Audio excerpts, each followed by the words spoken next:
Hello, good evening and welcome to HotEdition on 3FM 92.7. This bulletin is live from our studio here at Adesanwe, Kanda in Accra, and also live around the world on 3news.com. My name is Martin Asiedu-Dartey. Coming up this evening, Ghana's Trade Union Congress strongly opposes government's attempts to revive regional and district tribunals, describing it as a reminder of the country's collective bitter history.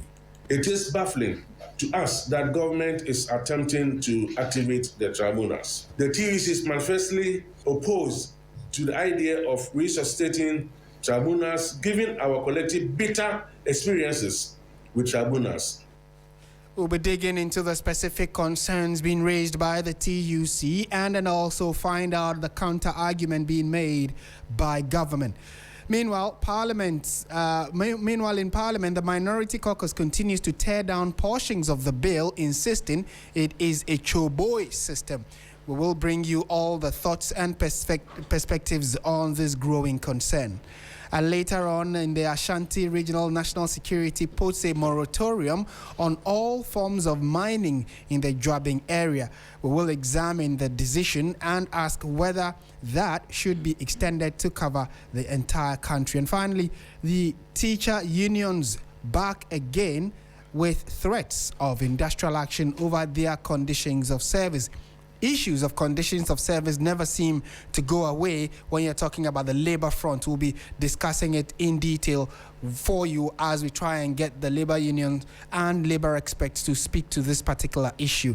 We are live on 3news.com. We are streaming on Facebook and on YouTube, and we always love to hear from you. So do let us know what you make of the many stories we have for you this evening. Business and sports will be at the tail end of the show, and your thoughts are always welcome. Before that, let's bring you the news summaries with Nura Mohammed. Hello, Nura. Hello, Martin. First in the news summaries, the Asante Otumfo Osei II has described the chieftaincy institution as an entrenched pillar of Ghana's constitutional order. He emphasized that its legitimacy is rooted in customary law and cannot be diminished by political interference.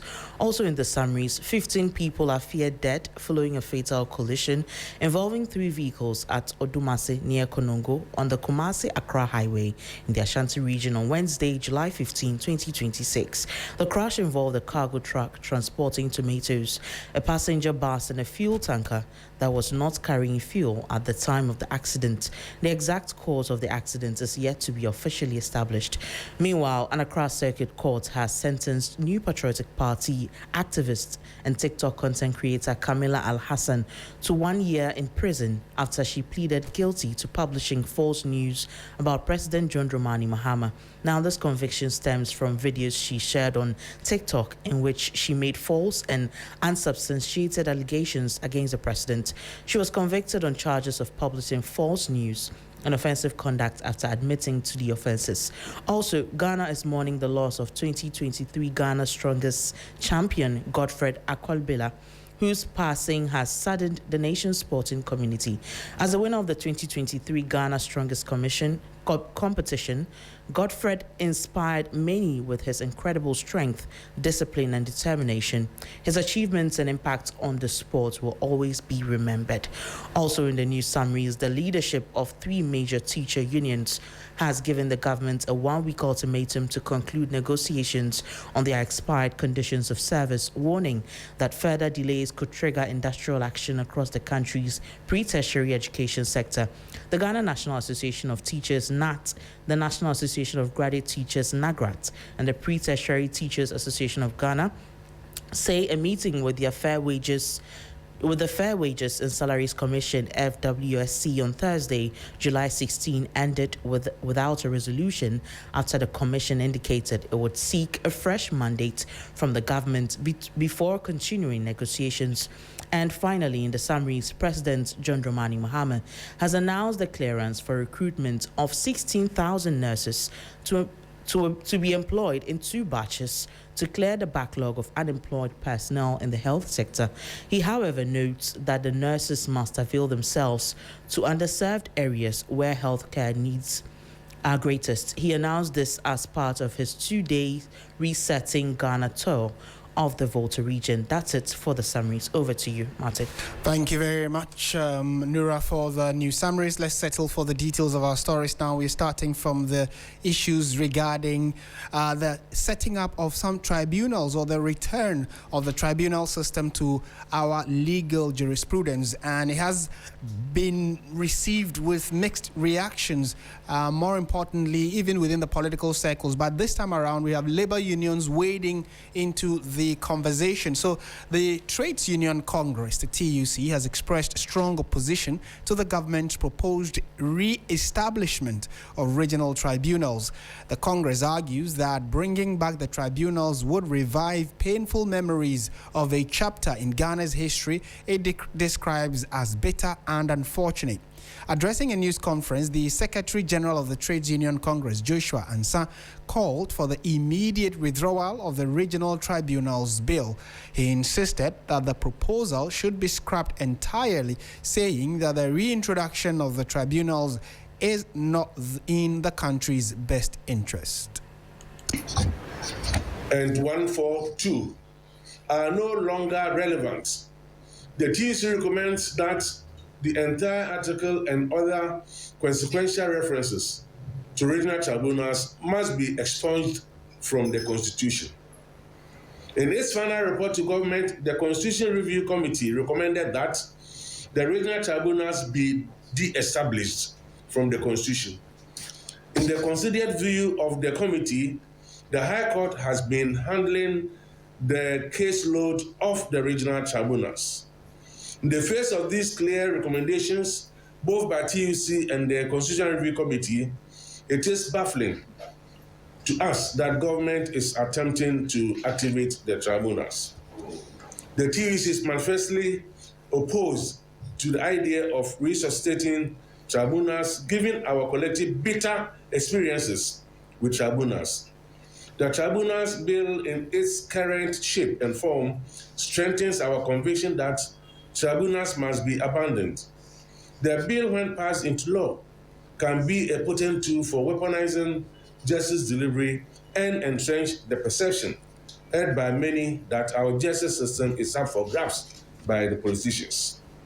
We call on the President and Parliament to heed the advice of the Constitution Review Committee, and government must halt the current legislative process of enacting the Tribunals Bill, expunge regional tribunals from the Constitution, and take meaningful steps to properly resource our judiciary. If law is properly seen as an embodiment of our collective historical experience, then the recent history of public tribunals must lead us away from any attempt to re-establish regional and district tribunals. The bill must be withdrawn from Parliament.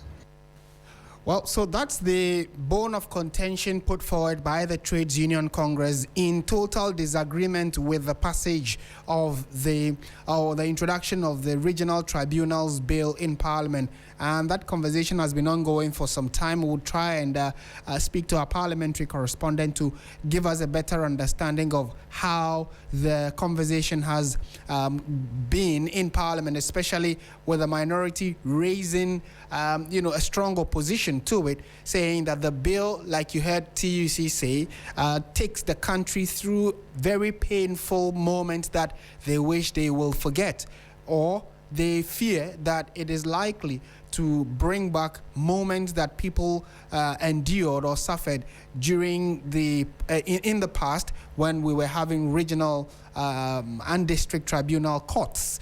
So what exactly is this, and why is it that we are bringing it back? What exactly is the justification for for the return of the tribunal courts? Well, let's find out what's been happening in Parliament now, and Christian Yali joins us from the House. Christian, thank you for your time. Kindly talk to us about the issue of the tribunal courts and the conversations about it in Parliament. We know the minority have raised some opposition to it. What exactly is their argument, and has it come up today as well?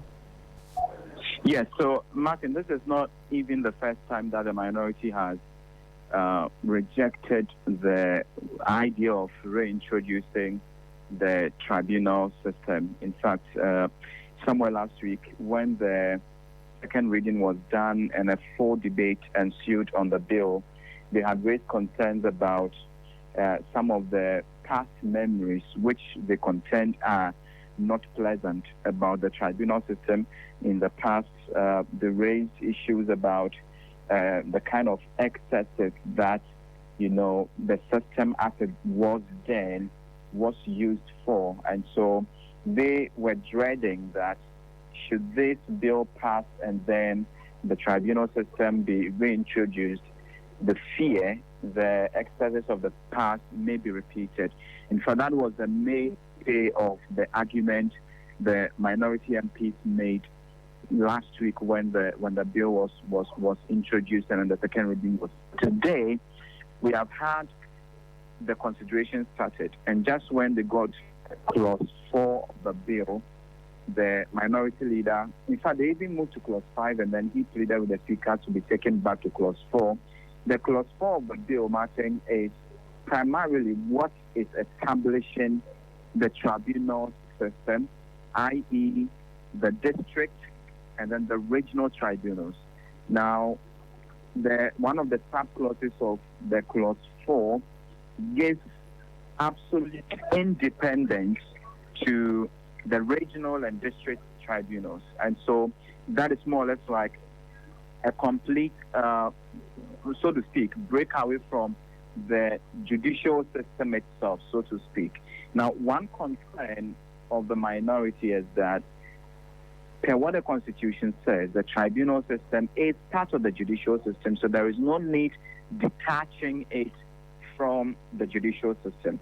Now, another point or, recommendation the minority is making is that entire clause 4 of the bill, which establishes the tribunal system, should be deleted.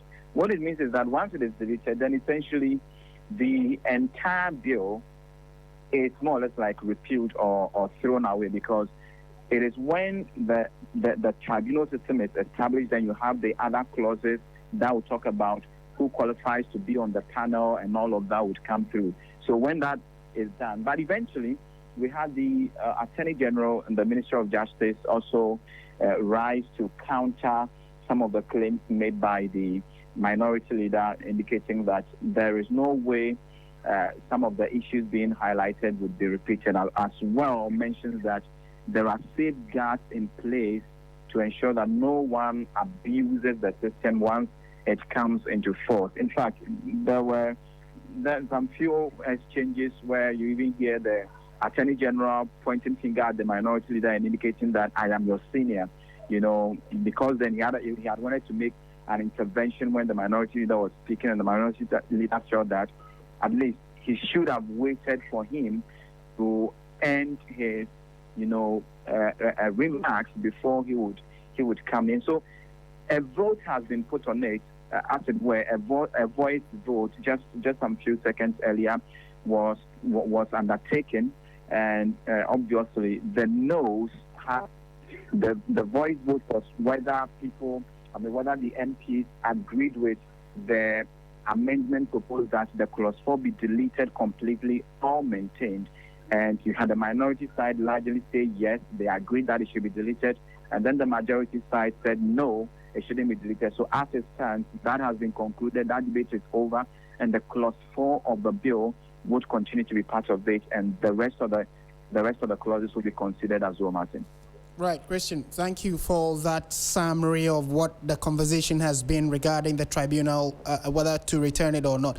I will definitely be speaking to you in subsequent bulletins. Thank you. Christian Yali is our parliamentary correspondent, and like you heard him say, the minority leader and the Attorney General were on their feet, countering each other regarding this particular subject matter. Let's listen to some of the key areas or issues they raised in their conversation. First, we'll hear the minority leader, who is Alexander Peña-Marking, and then from there we would also look at what exactly the counter argument is regarding why the majority or the current administration, the NDC, believe that we need the tribunal system as a country. Is it going to be in charge of civil matters or criminal matters, Mr. Speaker? I am asking rhetorically. Respected Leonard, you must listen to me. You have your opportunity to have a bite. This is unfair. Respected Leonard Attorney General, first gentleman at the bar. This approach is wrong. This is wrong. You have your bite. Honorable Minority Leader. In the mic. Honorable Minority Leader. Honorable Minority Leader. Honorable Attorney General. And I'm your senior in this chamber. Both of you should resume your seats. I'm your senior. Honorable, but I'm your senior here. And I'm your senior here. Both of you should resume your seats. Introducing chaos. That is what the tribunal will do. What you are doing is what the tribunal will do. They should let us speak. Both of you resume your seats. The tribunal system. This is the tribunal system. This is the tribunal Honorable system. Minority Leader, Attorney General, both of you should resume your seats. Tribunal system of justice. Tribunal system of justice. That's what you are practicing.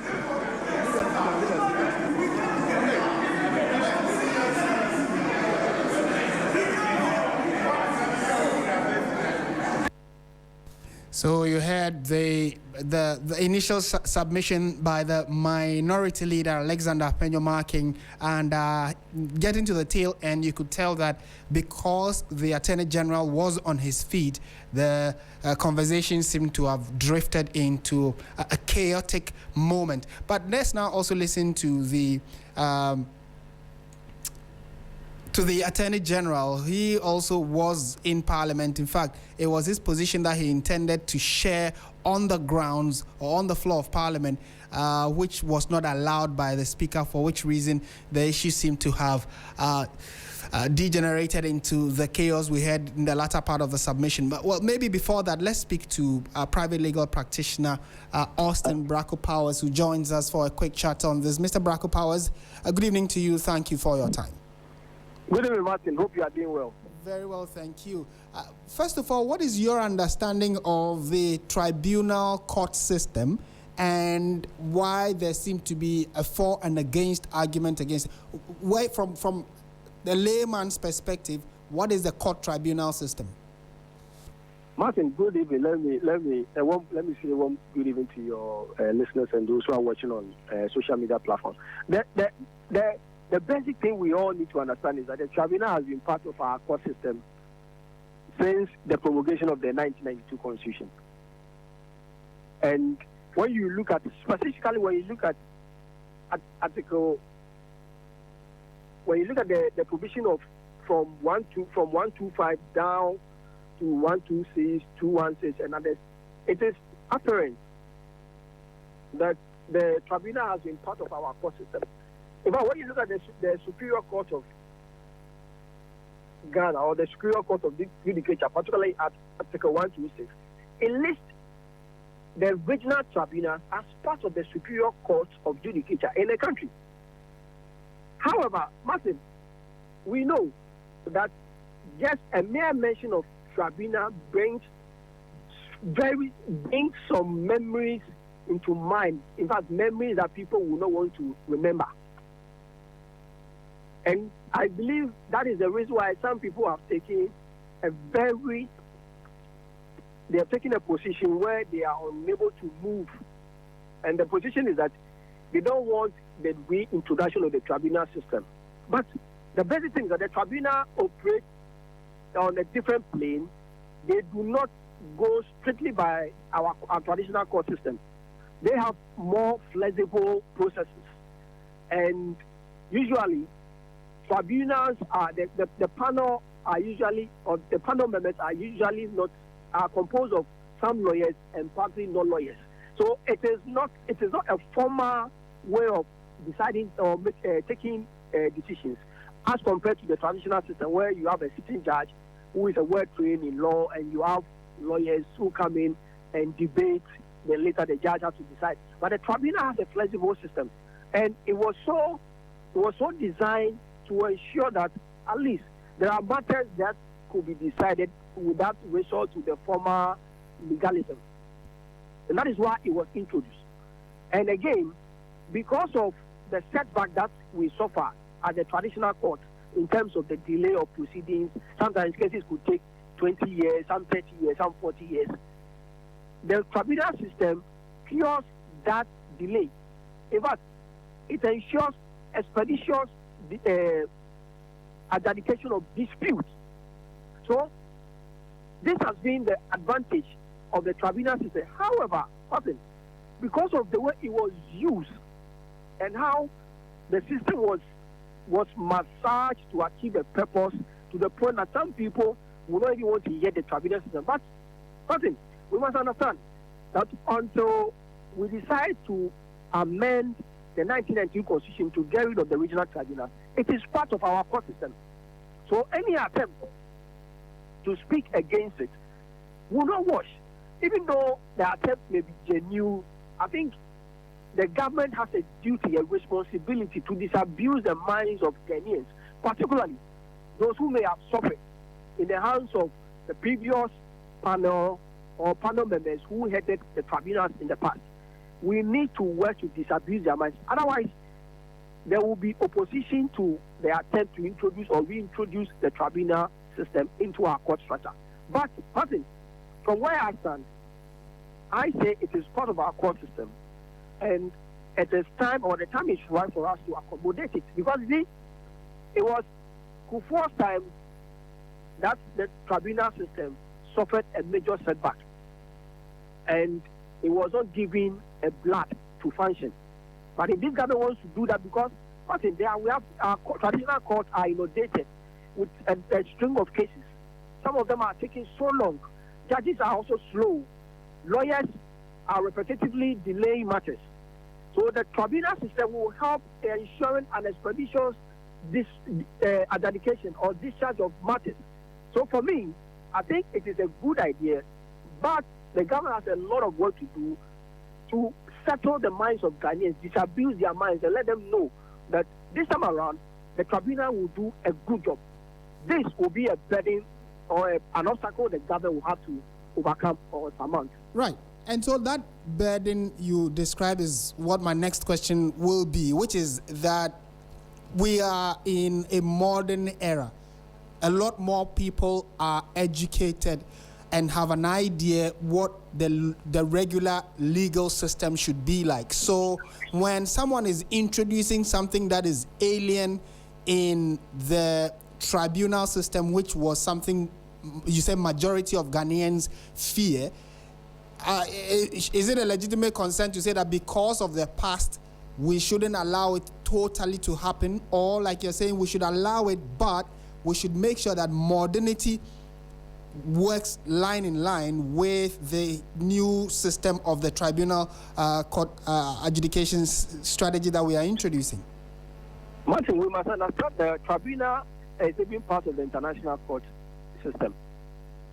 When you go to the international play, we have tribunals. They decide cases. In fact, we've had a number of cases. Ghana has had a number of cases before a tribunal, and those cases have been determined by tribunals. The name tribunal, the thing is that you must understand that the name tribunal in Ghana has a different meaning. And the meaning is so because of the experiences of the past. Right. And I am saying that, Martin, there's nothing modernity or archaic about the introduction of tribunal. In fact, tribunal is a new order of the day. The only thing is that we are putting the tribunal with a different jurisdiction. We are giving them an expanded jurisdiction so as to ensure that we deal with certain matters in an expeditious manner. Right. Martin, the noise and the opposition that is being mounted against the tribunal is so because of the past experiences. And I'm saying that the government has to do a lot of work. In fact, the government has to undertake. I would have suggested that the government should have, the first protocol should have been to rally consensus before even introducing the bill in Parliament. Okay.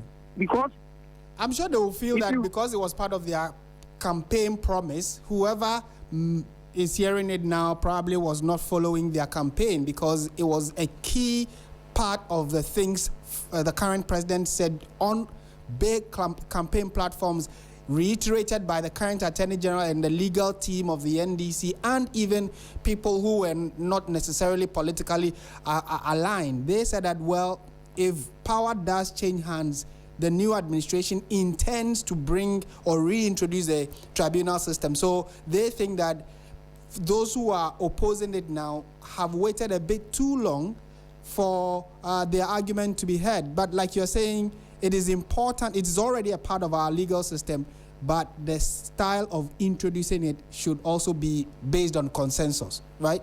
Martin, what the thing is that the government may have promised to revive the tribunal system, but now it is the government of the day, and any decision that they take will have a lasting impact on Ghanaians. And it behoves on them to ensure that they engender or they get the buy-in of every Ghanaian or the relevant stakeholders before implementing their policies. Nothing. Okay. It should not be the argument that because we made a promise on the campaign platform, we are coming to implement it even when it is unpopular in the society. I am suggesting that the government should have run a consensus.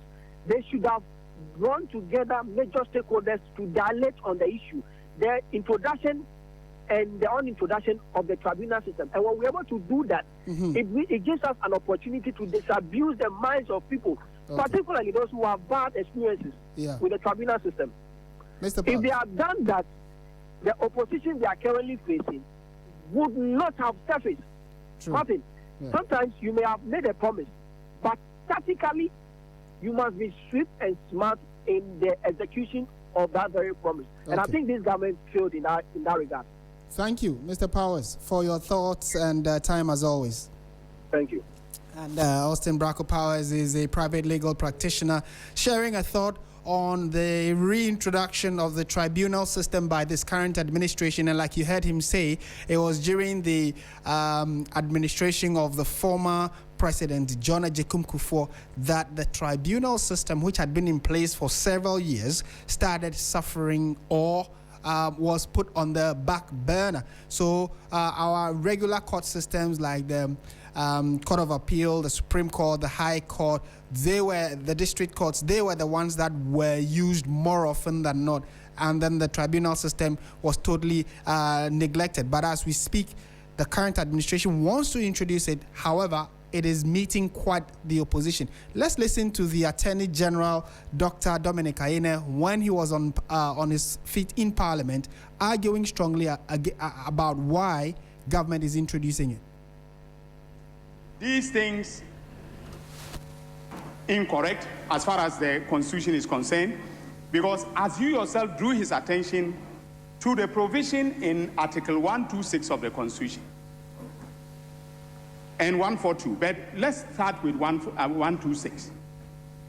It provides an integrated judicial system that includes regional tribunals, and that also includes such lower courts or tribunals as Parliament may by law establish. And Mr. Speaker, this is exactly what we are doing. In terms of the regional tribunals, what we are doing is just simply amplifying the provisions of the Constitution in 126 and 124. In terms of the district tribunal, what we are simply doing is implementing 126 by creating a lower tribunal that will deal with criminal matters that have been specified in the bill, including those of illegal mining. So, Mr. Speaker, we are not creating a parallel justice system. We are simply amplifying what is provided for in the Constitution. These things are textually incorrect as far as the Constitution is concerned, because as you yourself drew his attention to the provision in Article 126 of the Constitution and 142, but let's start with 126. It provides an integrated judicial system that includes regional tribunals, and that also includes such lower courts or tribunals as Parliament may by law establish. And Mr. Speaker, this is exactly what we are doing. In terms of the regional tribunals, what we are doing is just simply amplifying the provisions of the Constitution. And you heard the voice of Dr. Dominic Ayine, who is Ghana's Minister for Ghana's Attorney General and Minister for Justice. So clearly the conversation about whether or not the tribunal system will be introduced is neither here nor there. It definitely seems to be one that will be introduced. However, the opposition and the counter arguments being made about it is what the current administration is being advised or urged to look deeply into. Should it be a total scrap, or it should be allowed with some of the concerns being raised also, given the necessary attention? That's the conversation that has, dominated conversations. That's a key issue we've been talking about for the last 30 minutes. Your thoughts are welcome on Facebook and on YouTube, where this bulletin is streaming. Stay with us. When we return, we'll be taking you to the Ashanti region, where the National Security Secretariat in that region has imposed a 1-month ban on all mining activities. Details of that and more in a jiffy.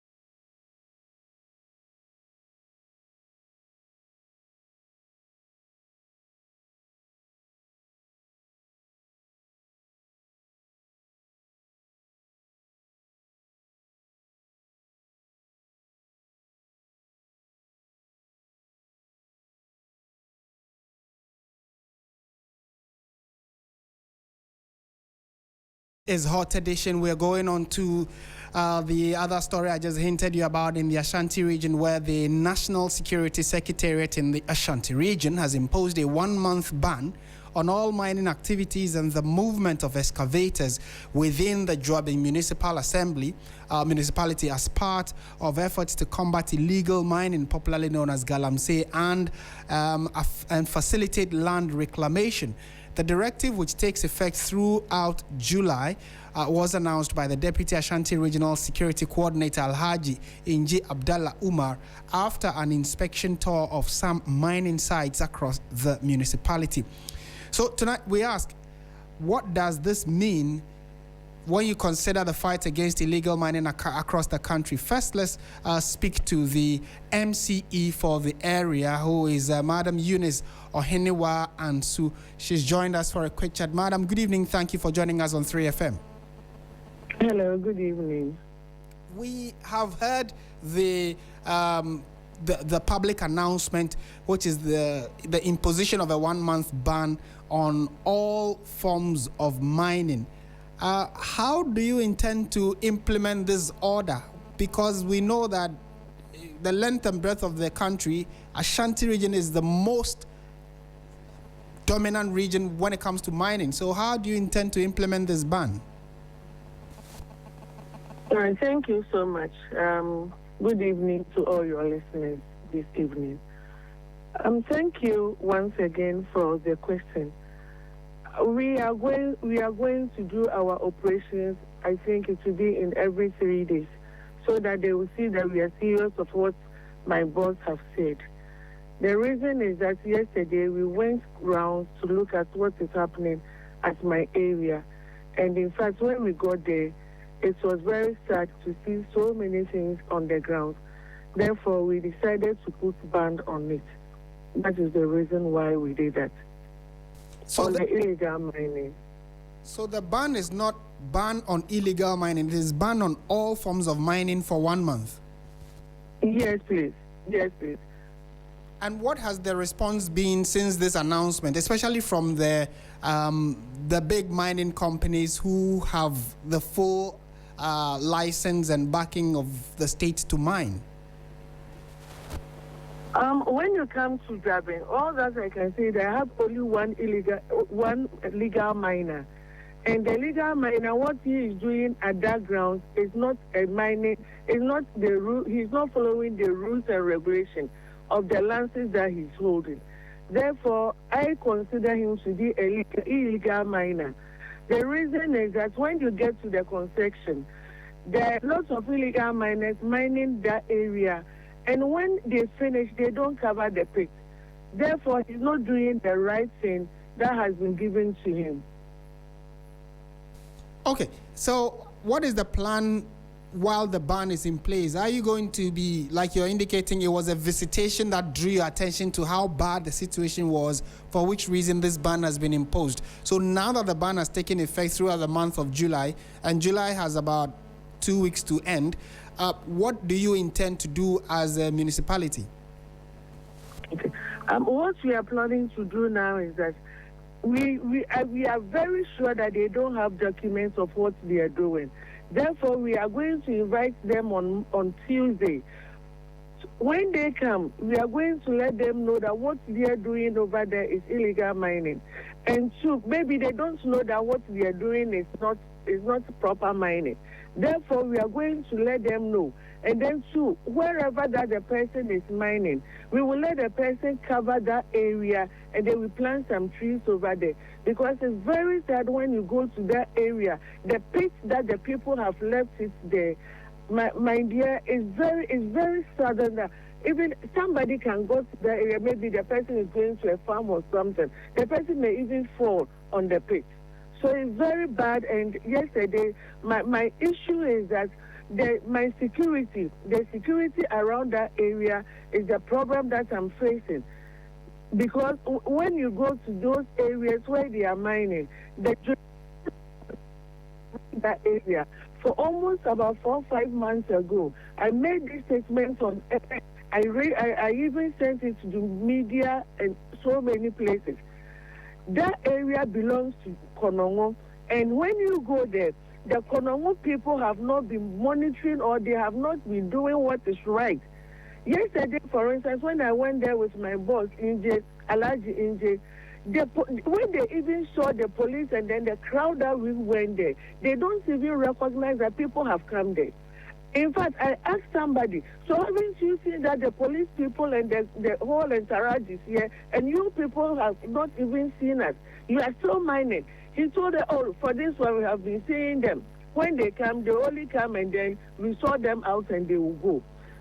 So my plea is that I wish my president, my regional minister, and then the interior minister will help me have my division. When I have the division, that is where I'm going to get the total control over there. Because, my dear, when you give instructions to somebody and another person comes to give another instruction, the person doesn't know which one is going to take it serious. Certainly. And clearly, it looks as though that is a big concern we have now about implementation. Thank you for at least letting us know the reasons why the municipal assembly intends to implement this ban, at least for a month, so that we can reclaim some of the destroyed lands. We've been speaking to Eunice Ohinewa Ansu, the MC for the Juaben Municipal Assembly. Thank you, madam. Thank you so much, Wendy. And so let's stay on the subject and now engage the Deputy Regional Security Coordinator of the Ashanti region, Alhaji Inji Abdallah Umar. Alhaji, good evening. Thank you for joining us on 3FM. Good evening, my brother. The big question many are asking will be how the Security Coordinating Council intends to implement the ban, or at least make sure that people follow this ban. Ashanti region and many other adjoining regions have gained notoriety for the illegal mining that has, crept into regions that ordinarily would have been mining to give, resource to the country. But at this time, illegality has crept into it and is dominating. Now that you've placed a ban, what is the implementation strategy going forward? Okay, so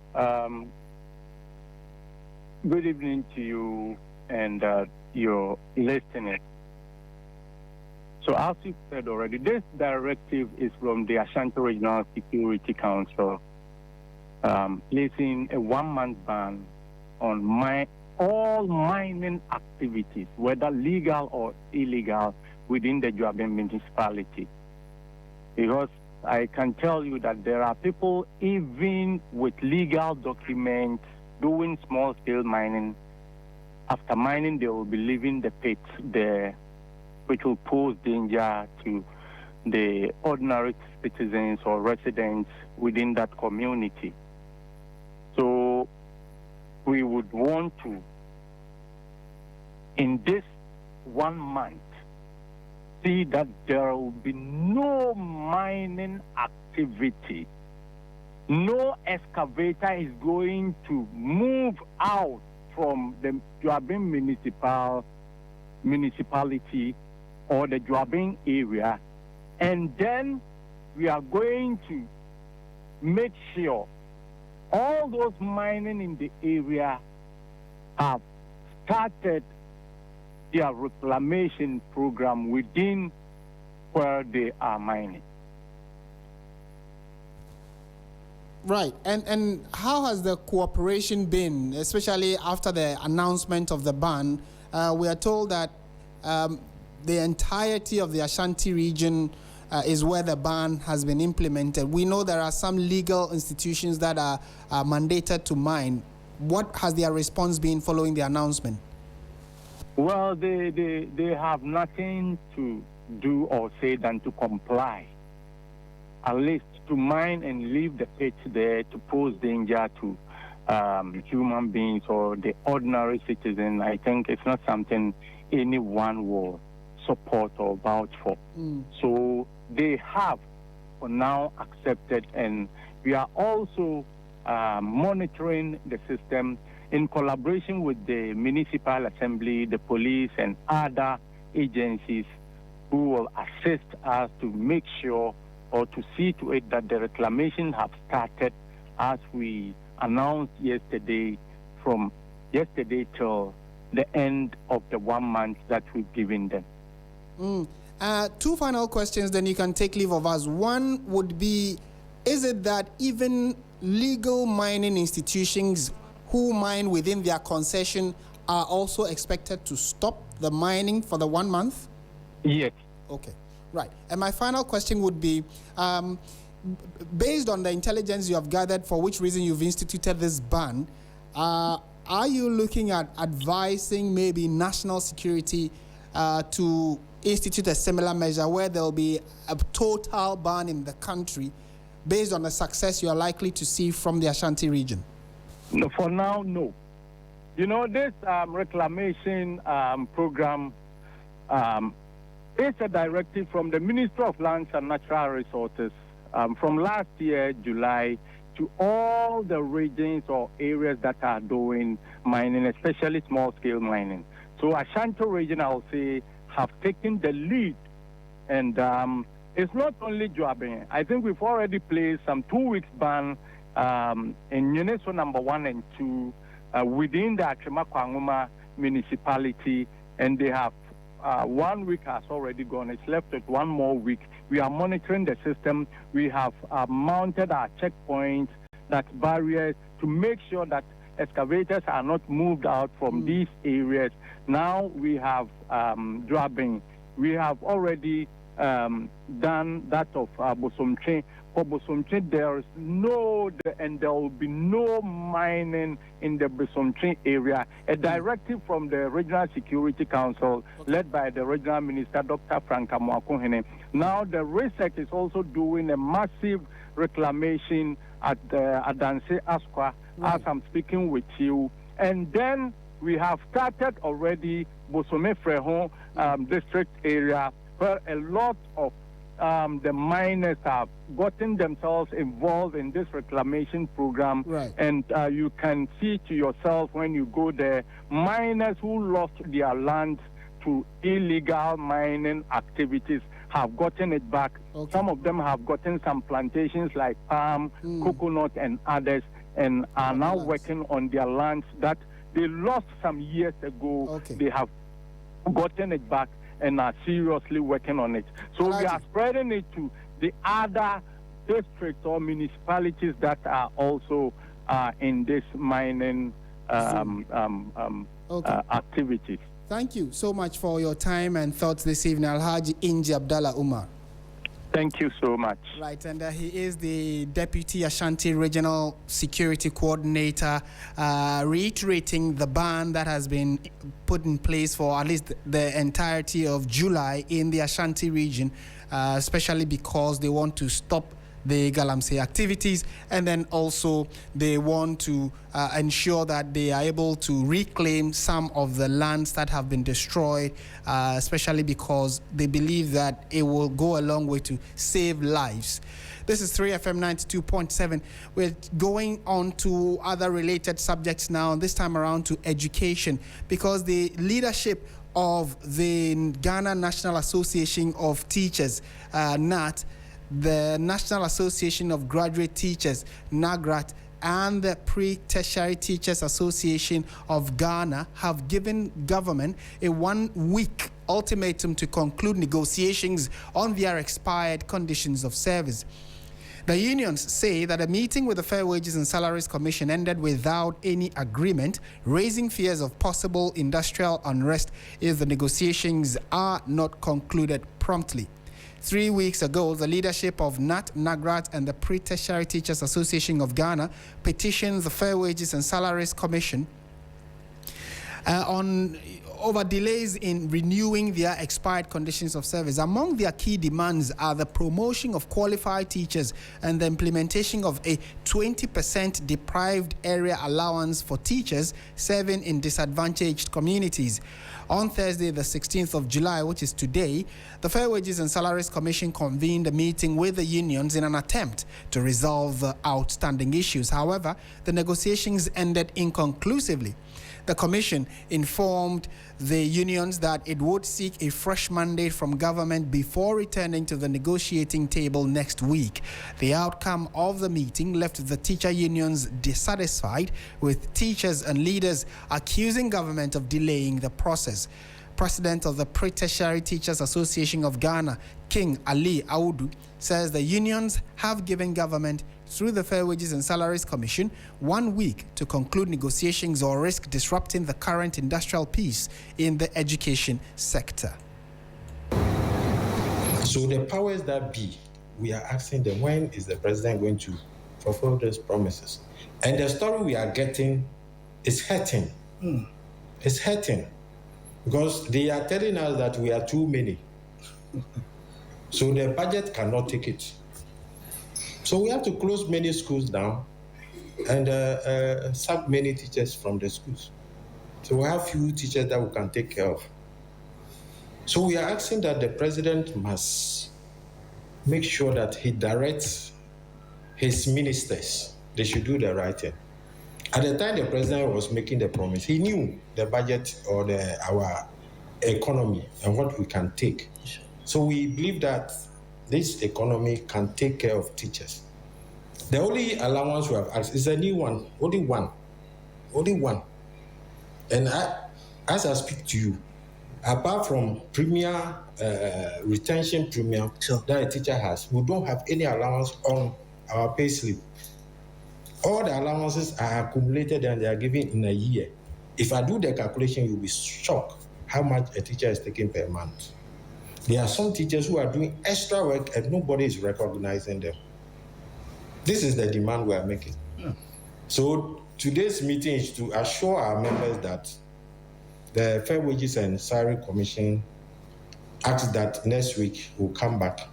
They are going for fresh mandates because we have made our points known. Very well. That we are not going to renege, we will not accept any excuses. It must be fulfilled.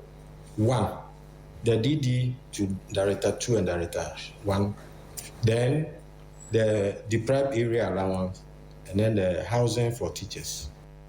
So that is the president of the Pre-Tertiary Teachers Association of Ghana, King Ali Audu. This is 3FM 92.7. You're listening to Hot Edition, and time now for the latest in the world of sports. And Murtala Mohammed has joined us in studio for a quick chat. I mean, many of you who've been following the World Cup know which two countries are going to the final on Sunday. Whether you're disappointed yesterday or excited following the encounter between Argentina and England, well, you can let us know in the comment section on our streams. Murtala, thanks for joining us. You're welcome. Personally, I was disappointed that England couldn't push through to beat Argentina. I know I'm in the minority when you talk about yesterday's game, but what are your thoughts on it? And you're saying everyone knows the two teams playing the final. I doubt Cristiano Ronaldo does know. Well, that is just an aside. But I think it's been a brilliant World Cup so far. Argentina, Spain in the final, something that... Was it expected?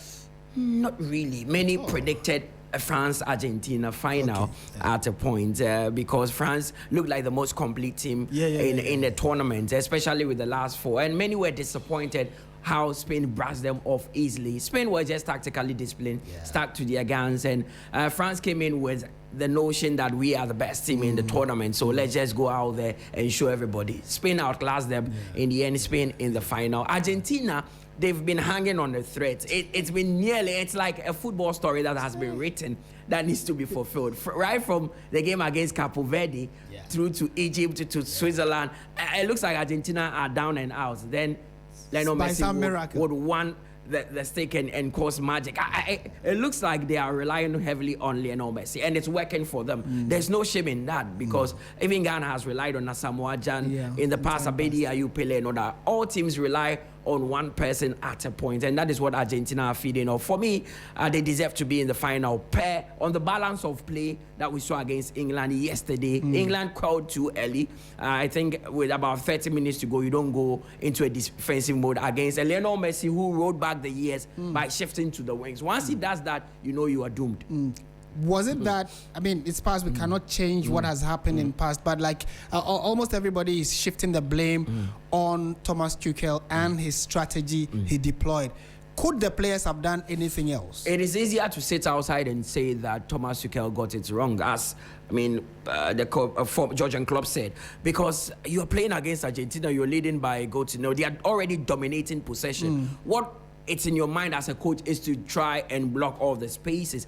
The players he brought on could not do the job. That is the only reason why. So you can say that he got it wrong. If he had worked perfectly, if he had defenders who could anticipate better, they would have easily seen this one out. They just couldn't do it. But, I mean, you can't fault a coach by going defensive when he knows they are playing against an Argentina side that has Lionel Messi in. And there's one thing I noticed yesterday. When the second goal was scored, it was Lautaro Martinez. But every single Argentine ran towards Lionel Messi. It tells you how revered, it tells you how they revere him, how he's cherished within the team, and how they see him as a difference maker. I mean, if people are complaining that every Argentine wants to pass the ball to Lionel Messi, but if you have Messi on the pitch, who do you want to pass it to?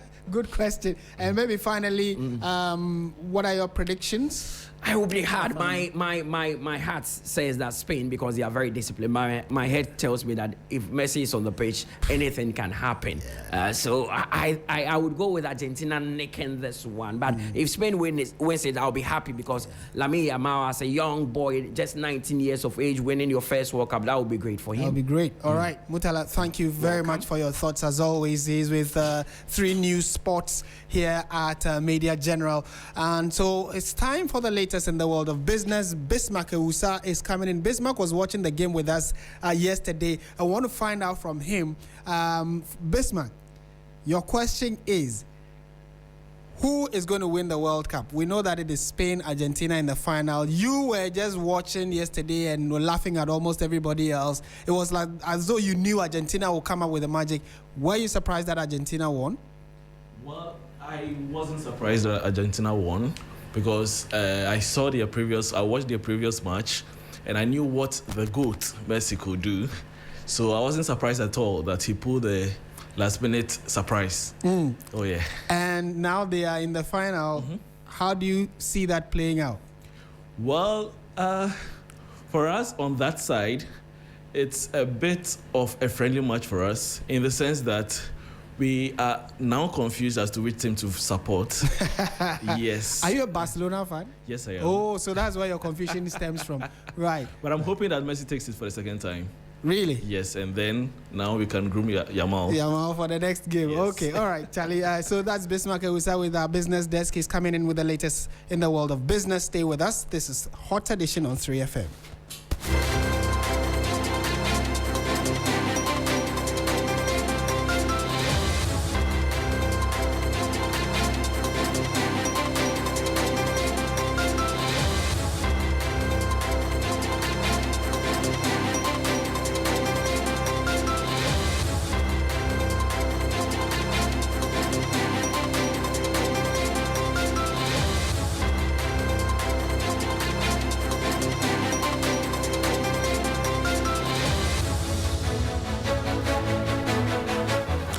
Hello, good evening and welcome to the business segment on HotEdition on 3FM 92.7 with me, Bismarck. Also coming up tonight, community banking sector expands to 147 institutions with more than 8 million customers and 26 billion cedis in assets as Bank of Ghana hails 50 years of community-based finance. We'll bring you details of our headline and other stories shortly. Please stay.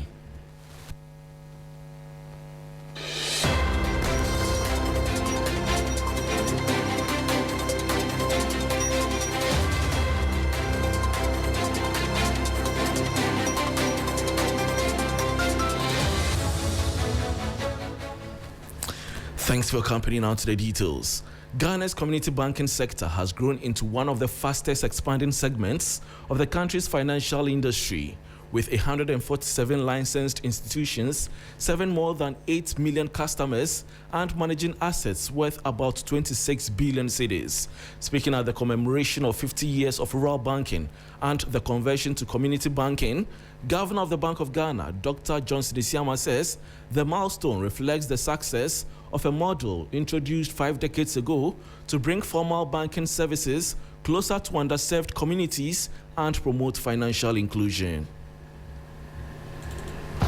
What began with one bank at Nyakrom is today 147 licensed institutions, about 1,000 branches, more than 8 million customers, and an asset base of approximately 26 billion Ghana cedis as of May this year.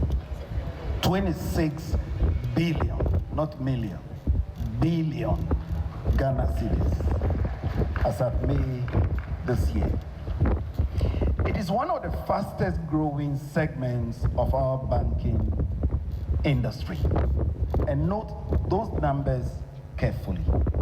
They are not a measure of institutional success. They are a verdict on the original idea. And that was Governor of the Bank of Ghana, Dr. Johnson Isiama. Now, the Energy and Green Transition Minister, John Jinapor, says the Tema Oil Refinery, TOR, is expected to receive 1 million barrels of crude oil from Ghana's Jubilee oil field today. The delivery follows a similar supply to the Central Oil Refinery, which analysts say could strengthen Ghana's energy security by increasing domestic refining capacity. Speaking at the GIPCON 2026 conference, Mr. Jinapor said the government was committed to reviving the fortunes of the refinery, which has faced years of financial losses and operational challenges.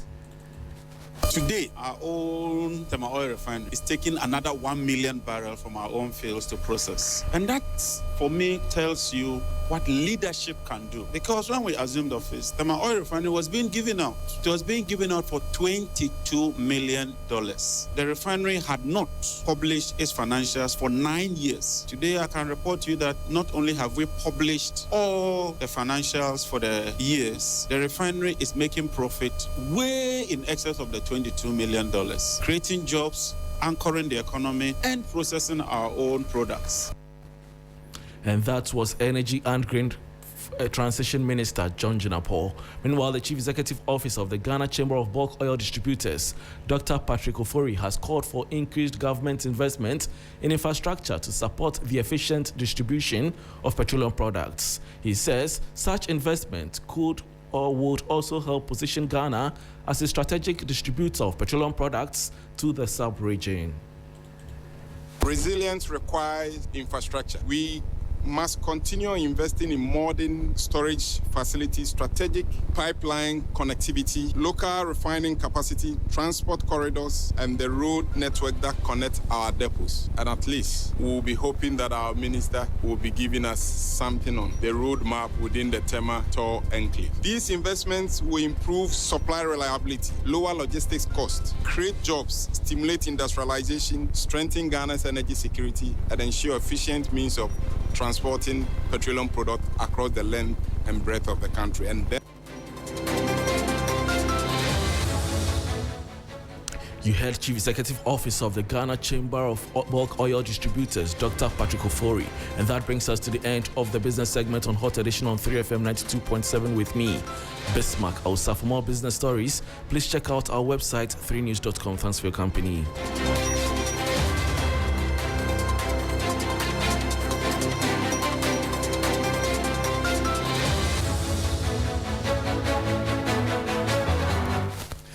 And that's it for news that came your way from our studio here at Adesawe Kanda in Accra. My name is Martin Asiedu-Dartey. Hot Edition was produced by Sixtus Don Ulo and Richard Bright Ado, with technical support and social media streams all helping the team out. If you go to our website, 3news.com, you get many more stories that we were unable to bring to you within this 1 hour period. Join us same time tomorrow, 5 p.m. to 6 p.m. for the hottest stories in Ghana. My name is Martin Asiedu-Dartey. Bye for now.